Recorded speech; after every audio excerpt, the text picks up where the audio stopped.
Hello, I'm Claire Wormsley, the co-founder of the Global Conference Network, and we're here today with Orson Francescone, as he is the inaugural winner of our monthly virtual event awards with the Global Boardroom. I've known Orson quite some time now, originally from Euromonic Institutional Investor, where he held senior positions, and then with DMG, Haymarket, and in November 2019, he joined FT Live as their managing director. Not a huge amount of time to get your feet under the table, learn the systems and your team, and know more about your brand, Orson, before COVID struck.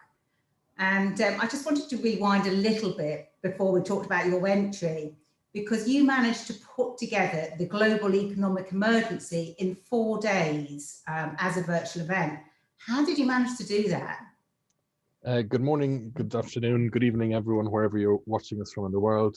First of all, thank you so much, Claire, for asking me to join you today. And it's been unbelievably exciting to be the first award winners of the digital awards.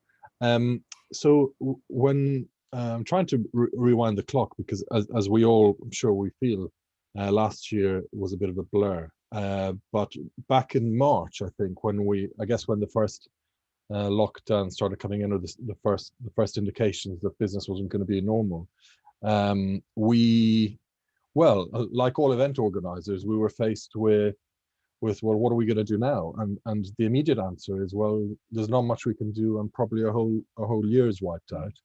Now, in those days, if you remember, Claire, I think there was an expectation that by the autumn things would be better, and so while it felt very serious, we kind of felt that, well, maybe in not so long we'll be back to normal. And of course, that wasn't to be the case. But in any case, I felt, well, we're not just going to sit on our hands for the next 3 or 4 months. And so what is it that we can do? Well, the only thing we can do is run a webinar. And so we ran something very simple, Claire, which is a webinar, and as you know, webinars have existed for many, many years. But we'd never had to use webinars because, or apart from in a very, very rare circumstances, to do a bit of content marketing. But us event organizers, we're focused on physical events and growing our physical assets. And the last thing we're worrying about were webinars. So suddenly the old webinar came out of the box again.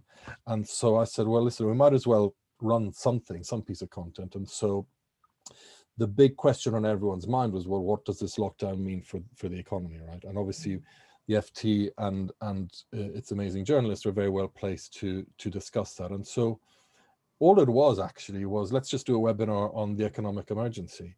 And to be honest, I didn't think much of it, and I wasn't expecting much of it. And we had Martin Wolf, who was our chief economic commentator, and maybe one other person. And so we decided to put it out quite quickly in about 4 days, but it was just a 20-minute webinar. So, in fairness, it didn't need much work. So we sent out maybe 2 marketing emails.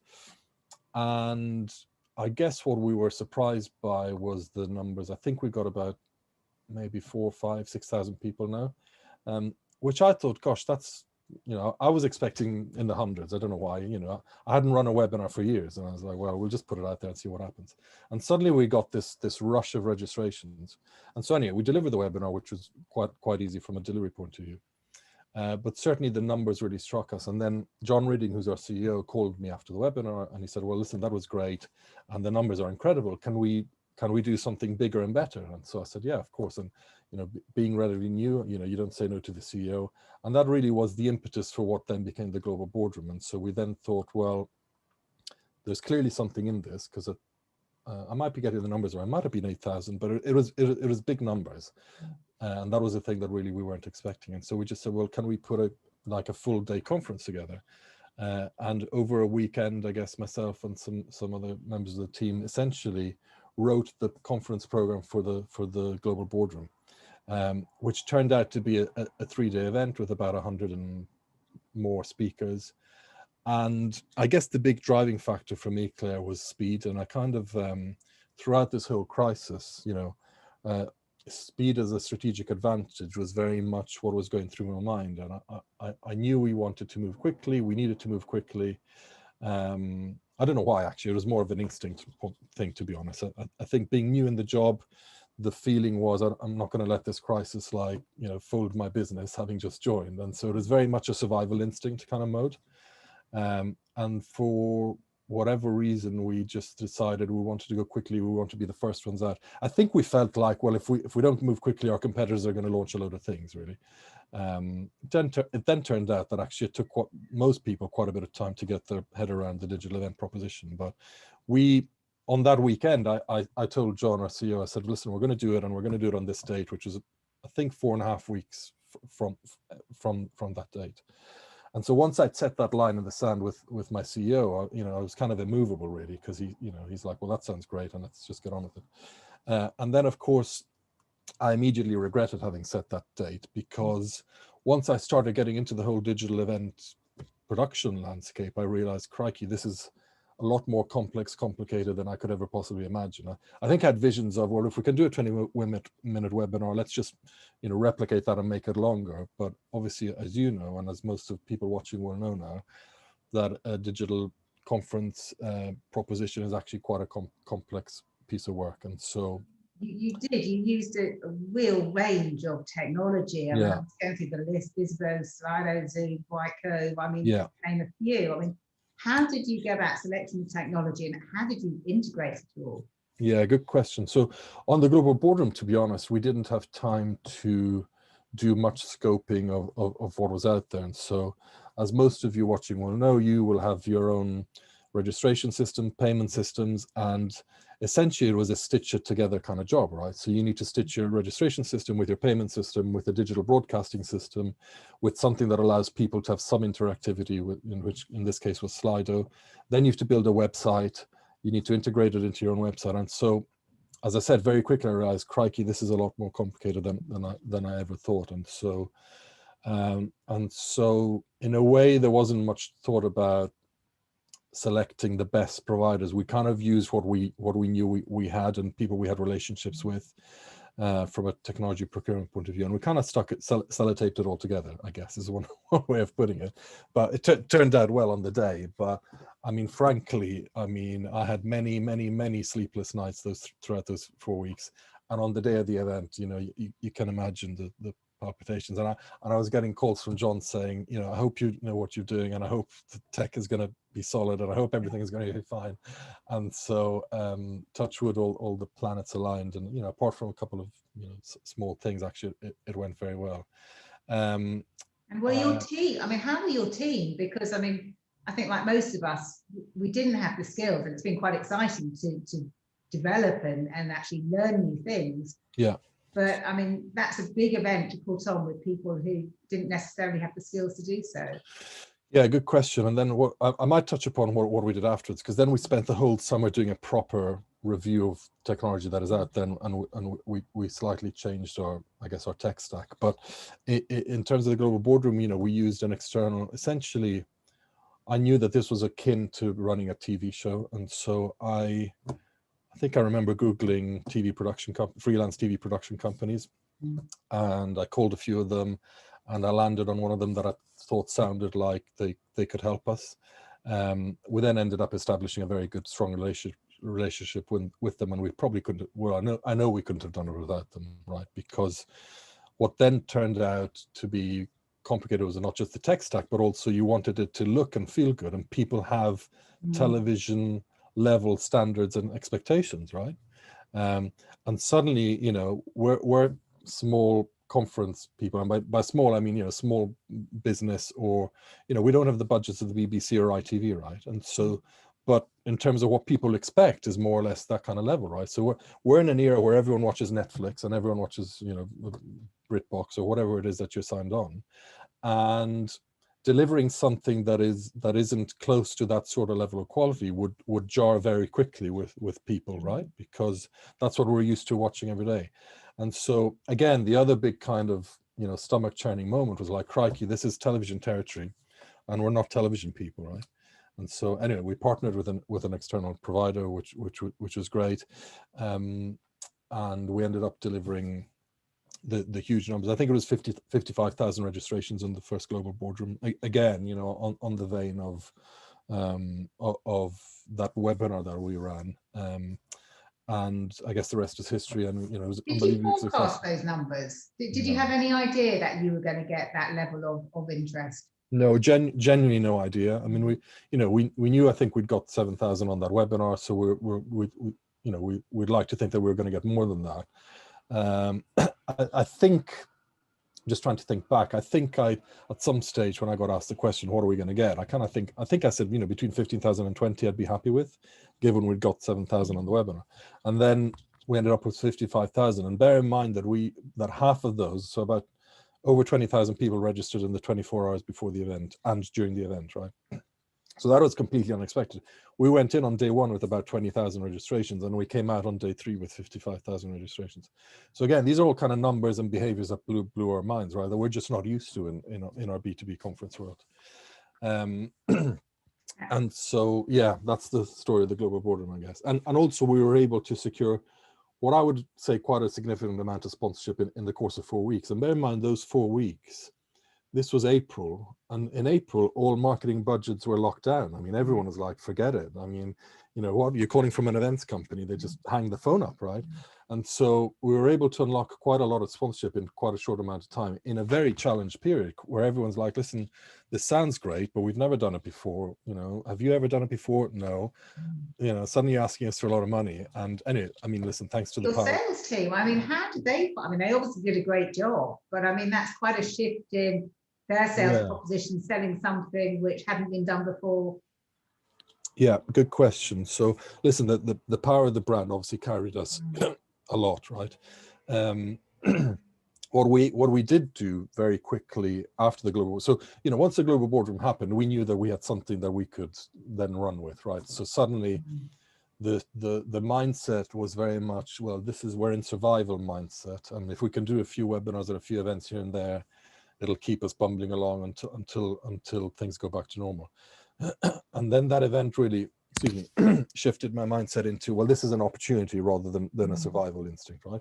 And so suddenly then all the thought process and systems kind of kicked in place, as in, I want to capitalize on this opportunity as quickly as possible. And so one of the things that I knew, I come from a content production background, but I've done my fair share of sponsorship sales back in the years, and managed sponsorship sales teams. And as you will know, sales teams are very practical in the sense of when they're trying to sell sponsorship packages to their customers, they want to know exactly what they're selling. So, how big is the room? How big is the logo? At what time am I going to speak? And is it going to be champagne or Prosecco, right? Very quickly, salespeople get into that kind of, well, some salespeople, need features to get their sales over the line, right?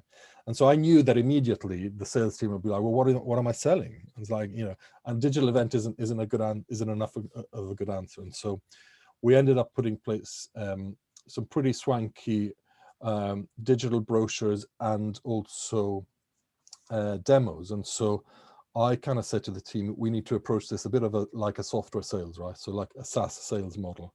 And so in a SaaS sales model, you would schedule a call with your client and you would talk them through a demo, right? You would show them, this piece of software, take Salesforce. This is what it can do, and let me show you how it can integrate into your daily workflow.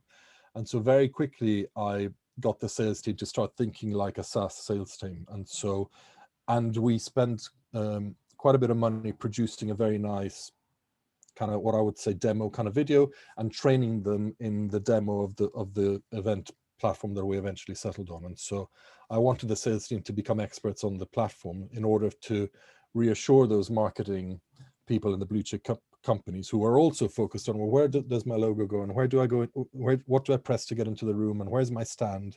And so I knew very quickly that all these questions would come flooding in. And so that's kind of how we set ourselves up with a bit of a SaaS sales mentality. Impressive, because that's a big shift for your sales team, but also for your clients as well, to kind of buy into this concept which hadn't been done. Correct. And I knew that unless our presentation or our demo was unbelievably slick, they would start to lose confidence. They'd be like, well, I'm not sure about this. This doesn't look great. Or unless we were able to answer even quite detailed questions about the technology, I know that people would start losing faith, because they'd be like, well, you guys don't sound like you know what you're doing, right? And so We very much equipped ourselves to be a SaaS sales team and to be able to answer all sorts of quite detailed questions that we knew were going to be thrown at us by those marketing teams, right?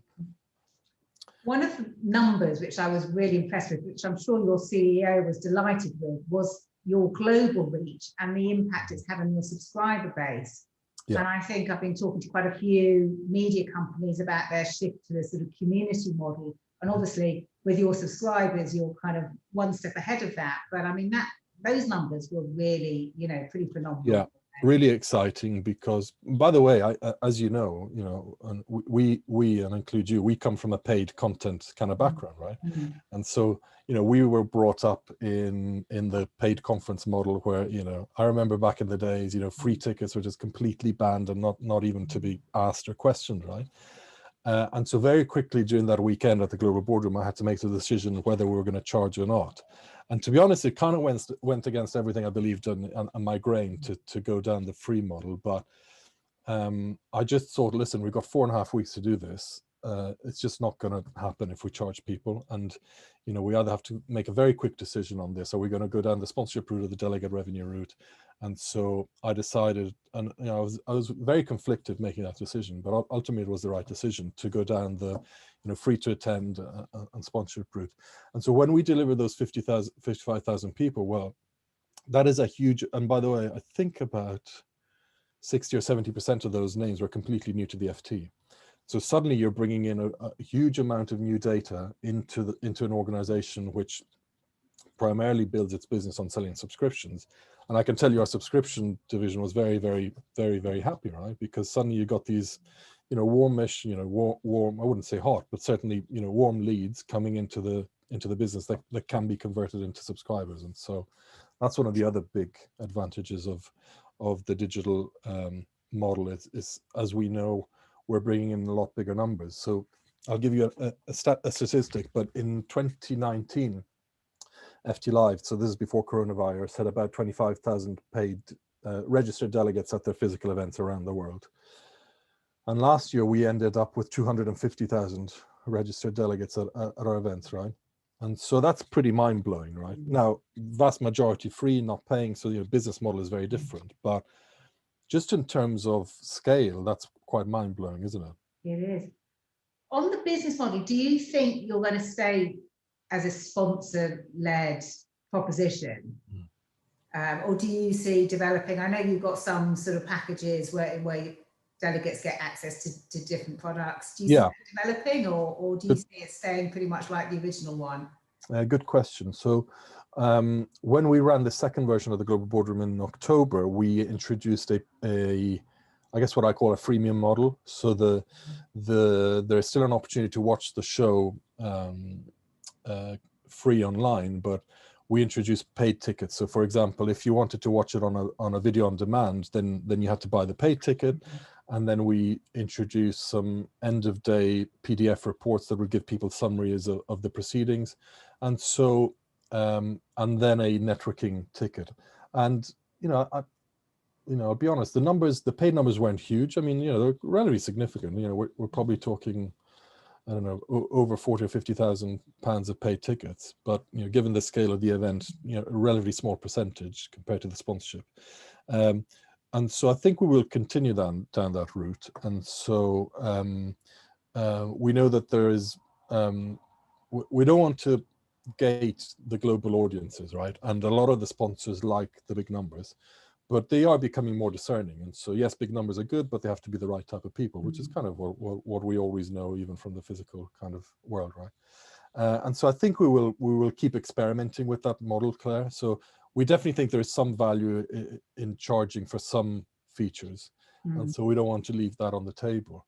And then, of course, the big question is, once physical events come back, how does your model change? But, I think, everyone agrees that charging £1,500 or £2,000 for a digital event just is not going to happen, right? And so once you've settled that in your mind, and again, for people like us who come from a paid background, it's quite a difficult thing to settle with, because we're like, what, we've charged for forever.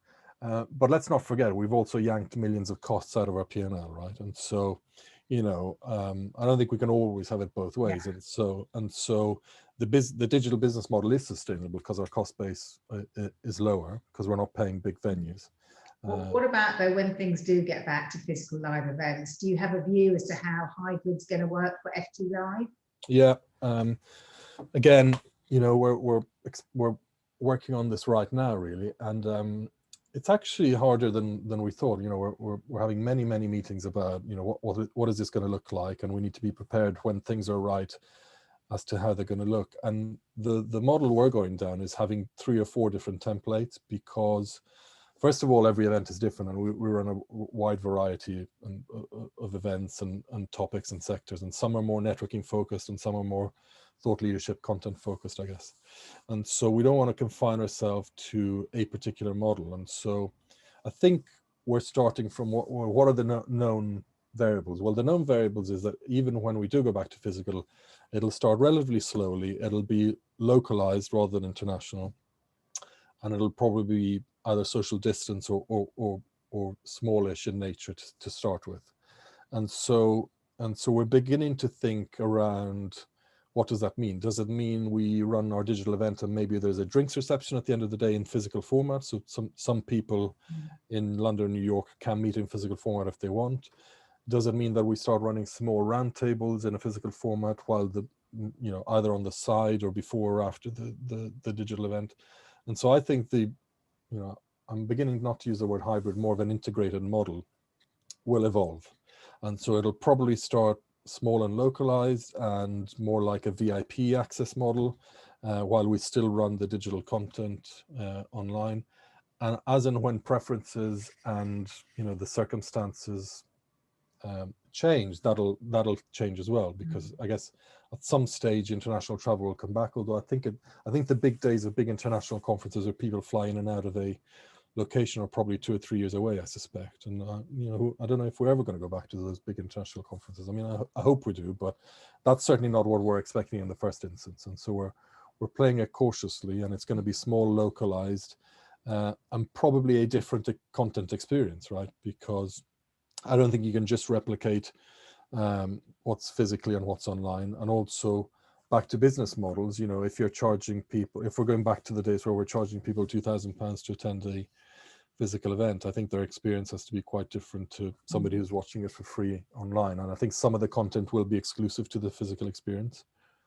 And resource wise, potentially you're going to have sort of 2 teams.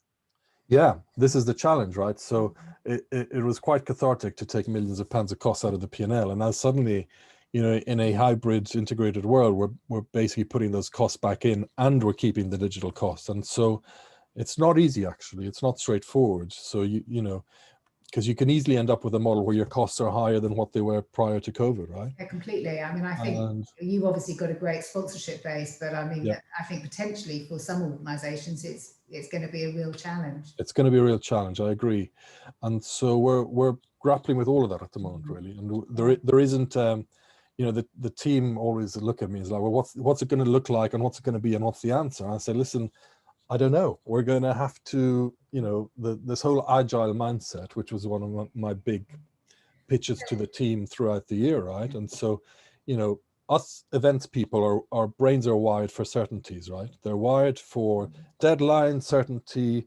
exact execution, precise outcomes. And suddenly we're thrown into a world where we're in an agile experimenting kind of way, right? And so throughout last year, I kept getting questions from the team. Well, what does it look like? What's it going to be? What are going to people pay? And I kept saying to them, I don't know, but we're going to have fun with it. We're going to experiment. We're going to be tweaking it along the way. And this is going to be the same with hybrid and the integrated model. Like I don't know what it's going to look like. You know, we're working a few options, but I keep telling the team that'll keep changing. And so we need to rewire our brains to not be the events people that live in certainties, but to people who are comfortable with living in an uncertain world. Yeah, it's very different, isn't it? It's very different to that quite formulaic way we worked, well, yeah, a few years ago for me, but yeah. It's very hard, right? You know, we come from a world where we've got exact lead times, exact production cycles, and this number of calls a week, and this number of speakers a week. And on this day, you get to book the venue, and on this day, you start selling the tickets, and all of that has gone out the window, right? And you know, you can either approach it in, oh my God, this is just completely different, I can't cope, or you can approach it on, you know what, we're going to have a bit of fun with this. Let's adopt this agile mindset, which means we do constantly iterate and change. And so back to your pricing model, you know, again, the team keep asking, what are we going to charge when we come back? I said, I don't know. We'll try and see what happens. And if we need to change, we'll keep changing, right? I think that's what we need to all get comfortable with. And I know it's not easy because that's not where we come from, right? No, but it's exciting as well. It's exciting, yeah.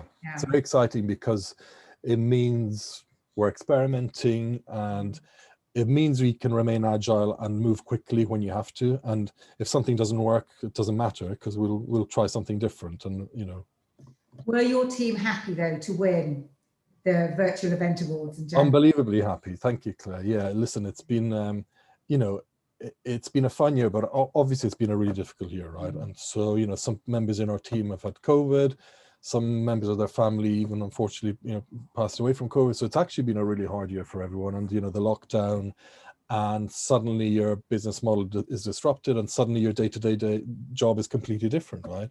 And you're asking people who are used to running physical events to run a digital model. And some people don't cope very well with that. And so a lot of work has gone into, we ended up with over 200 events last year. And listen, we run a variety of, you know, client-tailored events and owned events. But suddenly halfway through the year, particularly on our client-tailored event, we realized that these were selling like hotcakes. And so we ended up running a lot more events than, you know, I would probably normally be comfortable with or wanted to run. But, you know, we were in a year where we wanted to grab every opportunity we could.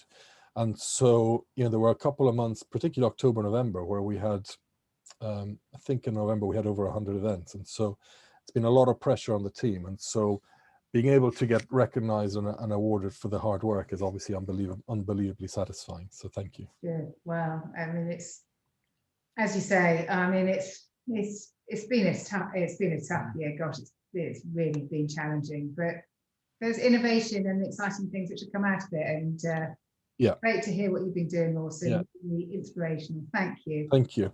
Thanks, Thank you for your time. Thank and, you. Best of luck to all the other entrants over the next few months. Thanks. Thanks, Claire. Bye. Bye.